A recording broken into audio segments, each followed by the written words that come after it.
સમાચાર સવારમાં આપનું સ્વાગત છે। આજના તાજા અને મહત્વપૂર્ણ સમાચારો પર એક નજર કરીએ તે પહેલા ચેનલને સબસ્ક્રાઇબ કરી લો। 6 દિવસ અતિ ભારે વરસાદની આગાહી, 14 જિલ્લામાં એલર્ટ। રાજ્યમાં વરસાદી માહોલ યથાવત છે ત્યારે હવામાન વિભાગ દ્વારા 31 ઓગસ્ટ સુધી માટે ભારે વરસાદનું એલર્ટ જાહેર કરવામાં આવ્યું છે। આજે 26 ઓગસ્ટે ભાવનગર, છોટા ઉદેપુર અને દાહોદ જિલ્લામાં અતિભારે વરસાદ માટે ઓરેન્જ એલર્ટ છે જ્યારે અન્ય 17 જિલ્લામાં યલો એલર્ટ જાહેર કરાયું છે। દક્ષિણ ગુજરાતમાં આગામી 3 દિવસ વરસાદનું જોર યથાવત રહેશે। તંત્ર દ્વારા લોકોના સુરક્ષિત વળાંક માટે રાહત કામગીરી સજ્જ રાખવાની સૂચના આપી છે।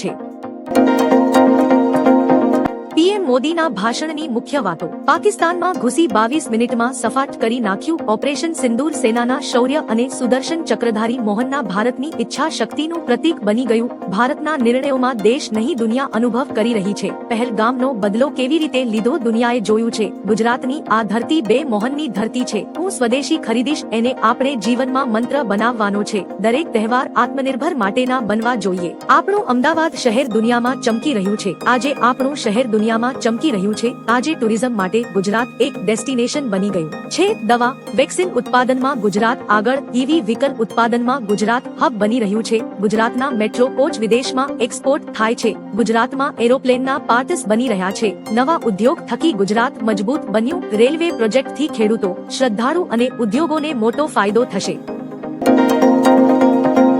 225 તાલુકામાં 81માં 1 ઇંચથી વધુ વરસાદ। ગુજરાતમાં છેલ્લા 24 કલાકમાં સાર્વત્રિક વરસાદ નોંધાયો છે। રાજ્યના 225 તાલુકામાંથી 81 તાલુકામાં 1 ઇંચથી વધુ વરસાદ પડ્યો છે। હવામાન વિભાગે સતત વરસાદની આગાહી કરી છે અને ખેડૂતો અને રહેવાસીઓને સાવચેત રહેવાની સલાહ આપી છે। રાજ્યના અનેક વિસ્તારોમાં રસ્તા, પાણી ભરાવ અને સ્થાનિક સમસ્યાઓ સર્જાઈ છે। લોકોને જોખમથી બચવા અને પાણી ભરાયેલા વિસ્તારોમાં પહોંચવા માટે સાવચેત રહેવા સલાહ આપી છે। અંબાલાલનું ચોમાસાનું ચોઘડિયું। આજે 26 ઓગસ્ટ સુધી ઉત્તર, મધ્ય અને પૂર્વ ગુજરાતમાં ભારે વરસાદની સંભાવના છે। બનાસકાંઠા અને મહેસાણા પર ભારે વરસાદની શક્યતા છે। 26 થી 28 ઓગસ્ટ દરમિયાન કેટલાક વિસ્તારોમાં ભારેથી અતિભારે વરસાદ અને પૂરની પરિસ્થિતિ સર્જાઈ શકે છે। સપ્ટેમ્બર માસમાં પણ ભારે વરસાદની શક્યતા છે। ગણેશ ચતુર્થીના દિવસોમાં વરસાદ વધવાની શક્યતા છે। અમેરિકામાં ટપાલ સેવા બંધ। ભારત અને અમેરિકાની વચ્ચે ટેરિફ મુદ્દે તણાવને કારણે ભારતીય ટપાલ વિભાગે મોટો નિર્ણય લીધો છે। અમેરિકામાં મોટાભાગની ટપાલ સેવાઓ બંધ રહેશે। ફક્ત $100 સુધીના ટપાલ મોકલવાની જ મંજૂરી આપવામાં આવી છે। વિભાગે જણાવ્યું છે કે જેમણે પહેલેથી સેવા બુક કરી છે અને હાલ પાર્સલ મોકલી શકતા નથી તેઓ રિફંડનો દાવો કરી શકશે। નેતાઓના રાજીનામા મુદ્દે અમિત શાહ લાલઘુમ। ગૃહમંત્રી અમિત શાહે રાજકીય અને સામાજિક નૈતિકતાના સ્તરમાં ઘટાડા પર ચિંતા વ્યક્ત કરી છે। તેમણે કહ્યું કે પહેલાના સમયમાં અડવાણીજી જેવા નેતાઓ આરોપ લાગતા જ રાજીનામું આપતા હતા અને નિર્દોષ સાબિત થયા બાદ પાછા ફરતા હતા। હવે દિલ્હી અને તમિલનાડુના મુખ્યમંત્રી અને મંત્રીઓ આરોપો છતાં રાજીનામું આપતા નથી જે રાજકીય નૈતિકતાનું સ્તર ગગડી ગયાનું દર્શાવે છે। જ્યાં બેસ્ટ ડીલ ત્યાંથી ઓઇલ ખરીદીશું। ભારતમાં ક્રૂડ ઓઇલની ખરીદી વિશ્વનું ધ્યાન આકર્ષી રહી છે। અમેરિકા રશિયા પાસેથી ક્રૂડ ઓઇલ ખરીદવા અંગે નારાજ છે પરંતુ ભારતે સ્પષ્ટ કર્યું કે તે પોતાના હિત અનુસાર જ ક્રૂડ ઓઇલ ખરીદશે। રશિયામાં ભારતના રાજદૂત વિનય કુમારે જણાવ્યું કે ભારતીય કંપનીઓ સૌથી સારી ડીલ માટે કોઈપણ સ્ત્રોતથી ક્રૂડ ઓઇલ ખરીદી શકે છે। ભારતીય સરકાર 1.4 અબજ લોકોના હિતને પ્રાથમિકતા આપીને રાષ્ટ્રીય હિતનો રક્ષણ કરશે। રશિયન તેલના કારણે ભારત પર ટેરિફ। રશિયા પાસેથી તેલ ખરીદવા બદલ અમેરિકાએ ભારતીય વેપાર પર 50% ટેરિફ લગાવ્યો છે। અમેરિકાના ઉપરાષ્ટ્રપતિ જેડી વાન્સે કહ્યું કે આ ટ્રમ્પ વહીવટીતંત્રની રશિયાને યુદ્ધ અટકાવવા માટે દબાણ કરવાની રણનીતિ છે। જો કે ભારતે રશિયન તેલની ખરીદીને રાષ્ટ્રીય હિત ગણાવી છે। આ ટેરિફ 27 ઓગસ્ટથી અમલમાં આવશે અને બંને દેશો વચ્ચે તણાવ વધ્યો છે। વરસાદની આગાહી। ગુજરાતમાં ભારેથી અતિભારે વરસાદી માહોલ વચ્ચે હવામાન વિભાગે 30 ઓગસ્ટ સુધી ભારે વરસાદની આગાહી કરી છે। ઉત્તર, મધ્ય અને સૌરાષ્ટ્ર સહિત 20 જિલ્લામાં યલો અને ઓરેન્જ એલર્ટ જાહેર કરવામાં આવ્યા છે। 2-5 ઓગસ્ટે મોરબી, બનાસકાંઠા, પાટણ, સાબરકાંઠા અને અરવલ્લીમાં ઓરેન્જ એલર્ટ છે જ્યારે કચ્છ સહિતના વિસ્તારોમાં યલો એલર્ટ જાહેર કરાયું છે। 26 થી 30 ઓગસ્ટ દરમિયાન રાજ્યના વિવિધ વિસ્તારોમાં ધોધમાર વરસાદની આગાહી છે।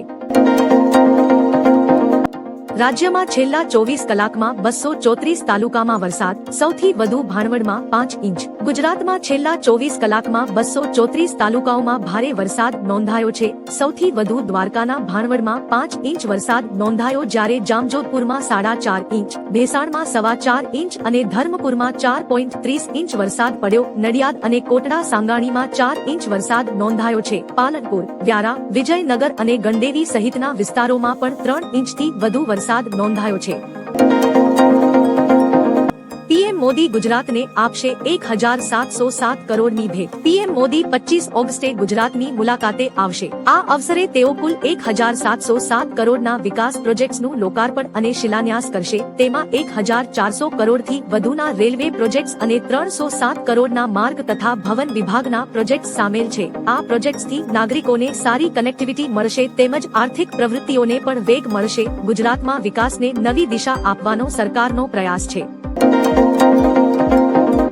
બંગાળની ખાડીમાં વધુ એક સિસ્ટમ સક્રિય. બંગાળની ખાડીમાં આવતીકાલે નવી વરસાદી સિસ્ટમ સક્રિય થશે. આ સિસ્ટમ ગુજરાતની નજીક આવતા ગુજરાતમાં 29 ઓગસ્ટ સુધી ભારે વરસાદ ચાલુ રહેશે. હવામાન વિભાગના જણાવ્યાનુસાર સપ્ટેમ્બરના પ્રથમ સપ્તાહમાં પણ વરસાદની સંભાવના છે. ઉત્તર અને મધ્ય ગુજરાતમાં આજથી વરસાદનું વધુ જોર રહેશે. દક્ષિણ ગુજરાતના જિલ્લાઓમાં મધ્યમ વરસાદ પડી શકે છે. સૌરાષ્ટ્રના દરિયાકાંઠાના વિસ્તારોમાં ભારે વરસાદની આગાહી કરવામાં આવી છે. ઓનલાઈન ગેમિંગ પર પ્રતિબંધથી સરકારને 20,000 કરોડનું નુકસાન. ઓનલાઈન ગેમિંગ પર પ્રતિબંધના કારણે dream 11, MPL, Paytm first game, games 24/7 અને અડ્ડા 52 જેવી કંપનીઓએ વાસ્તવિક પૈસાથી ગેમિંગ બંધ કરી દીધી છે. આ ઉદ્યોગ વાર્ષિક 20,000 કરોડ રૂપિયાનો કર ચૂકવતો હતો, જે હવે સરકારને નહીં મળે. સરકારનું કહેવું છે કે આ રમતોને કારણે લોકો માનસિક અને નાણાકીય નુકસાન સહન કરી રહ્યા હતા અને કેટલાક કિસ્સાઓમાં આત્મહત્યાની ઘટનાઓ પણ થઈ. પીએમના સ્વાગત માટે અમદાવાદના રસ્તાઓ દુલ્હનની જેમ સજાવાયા. પીએમ મોદી આજે 25 અને 26 ઓગસ્ટે ગુજરાતની મુલાકાતે આવશે. આજે સાંજે 4 વાગ્યે પીએમ અમદાવાદ નિકોલ ખાતે લોકાર્પણ અને જાહેર સભામાં ઉપસ્થિત રહેશે, જેને લઈને અમદાવાદ શહેરમાં બીજેપી અને મ્યુનિસિપલ તંત્ર દ્વારા તૈયારીઓ કરવામાં આવી છે. નરોડા હરિદર્શન 4 રસ્તાથી નિકોલ ખોડલધામ ગ્રાઉન્ડ સુધી રોડ શો માટે તિરંગા અને બેનરો લગાવાયા છે. કઠોળ ઉત્પાદનમાં દુનિયામાં ભારત નંબર 1. વિશ્વના અગ્રણી ખાદ્ય ઉત્પાદક દેશોમાં ચીન, ભારત, અમેરિકા અને બ્રાઝિલનો સમાવેશ થાય છે. કઠોળ ઉત્પાદનમાં ભારત પ્રથમ ક્રમે છે, જ્યાં દર વર્ષે આશરે 28 મિલિયન મેટ્રિક ટન ઉત્પાદન થાય છે. મસૂર, ચણા, બીન્સ અને વટાણા જેવા કઠોળમાં ભારત સૌથી આગળ છે. 20 વર્ષમાં ભારતનું ઉત્પાદન બમણું થયું છે. મુખ્ય ઉત્પાદક રાજ્યોમાં કર્ણાટક, MP, મહારાષ્ટ્ર, રાજસ્થાન અને યુપી સામેલ છે. મ્યાનમાર, કેનેડા, ચીન, રશિયા ભારત પછી ક્રમશ છે. અમદાવાદમાં ધોધમાર વરસાદ. અમદાવાદમાં વરસાદની ધમાકેદાર એન્ટ્રી. SG હાઈવે પર વરસાદી પાણી ભરાયા. પાણી ભરાતા વાહન ચાલકોને હાલાકી. ઓગણજ, વૈષ્ણોદેવી અને ગોતામાં ભારે વરસાદ. 16 SG હાઈવે સહિત ધોધમાર વરસાદ. ભારે વરસાદથી અમદાવાદમાં ટ્રાફિક ધીમું. હવામાન વિભાગની ચેતવણી. આગળ પણ વરસાદ પડશે. રાહુલ ગાંધીની યાત્રા દેશ તોડવાની યાત્રા. ભાજપ સાંસદ રવિ કિશન રવિવારે ગોરખપુરના ગુરુદ્વારામાં મીડિયા સાથેની વાતચીત દરમિયાન કોંગ્રેસ નેતા રાહુલ ગાંધીની યાત્રા પર તીખા પ્રહાર કર્યા. તેમણે આ યાત્રાને દેશ તોડવાની યાત્રા ગણાવી અને દાવો કર્યો કે તેમાં વિદેશી સાજિશો સામેલ છે. રવિ કિશને કહ્યું કે આ સંપૂર્ણપણે જાતીય તુષ્ટીકરણની રાજનીતિ છે, જેને દેશની જનતા સમજી ગઈ છે. તેમણે વિપક્ષ પર સંસદ ન ચલાવવાનો અને ખોટી રાજનીતિ કરવાનો આરોપ લગાવ્યો.